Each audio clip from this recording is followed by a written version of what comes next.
Here's one from the 1950s, a Montgomery Ward model 188.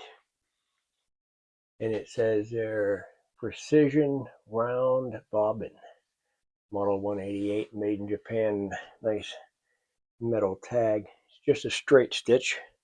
Supposedly it'll sew through leather, denim.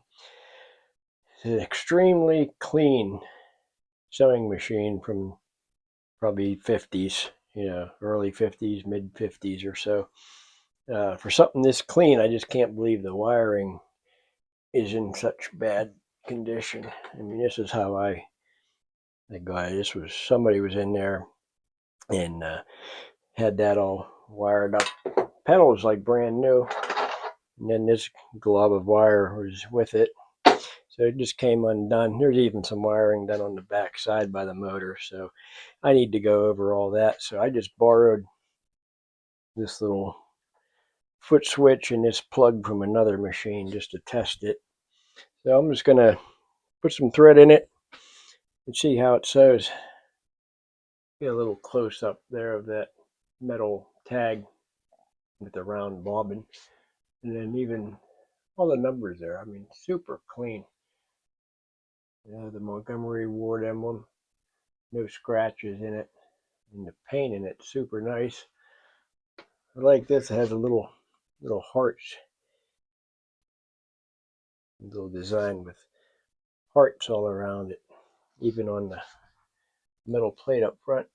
Got 4 hearts there. Back here. I mean, such nice detail. Montgomery Ward motor. Light works. They even put, I can get this spun around here, little hearts on that back plate, which I think is cool. But I don't understand why the wiring is so bad. It was it's in such amazing condition. So I'm going to get that fixed up, but I can at least test it. Hey, as far as threading goes, right across the little groove here, and then down and around the pressure plate, and then there's a little notched out part there, and we want to come down and then catch that little spring there, and we'll come up to our pickup arm,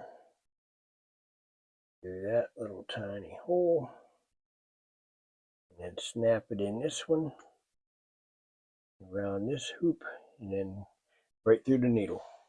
Well, I decided to take some time and rewire, put the original foot pedal on instead of that other one I was using that it's meant to use with your knee. I was having a heck of a time with that thing. And then testing it, the needle was loose, fell out. I tightened that up, but it got bent, so it quit picking up. That's what made me decide to just stop and just get it rewired. So we're good now. We'll see how she sews now.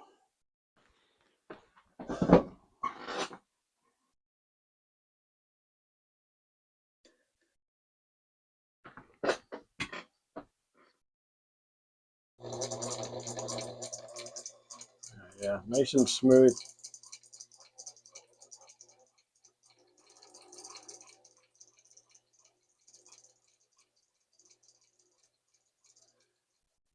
See what she looks like underneath.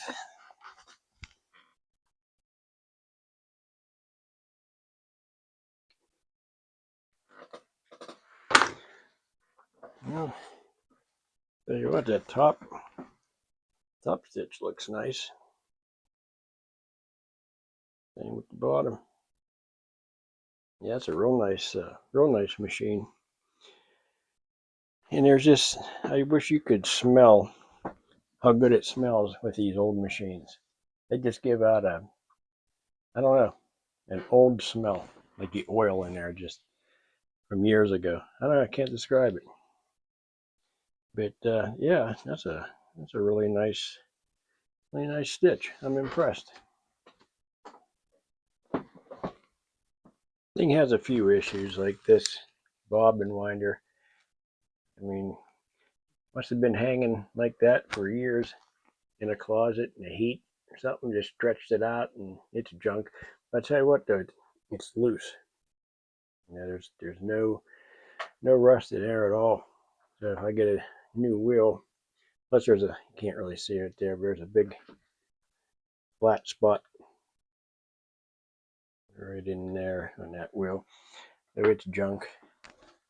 But overall, it's amazingly clean. That's why I was so surprised about the wiring for the condition of the machine itself. So I'm still not done rewiring. They have a newer plug here. Someone wired into the motor. I want to get back to that plug. I need an old vintage looking plug. I want it to look original. So I'll be looking for that kind of stuff. I'll rewire it, make it look, take it back to original looking.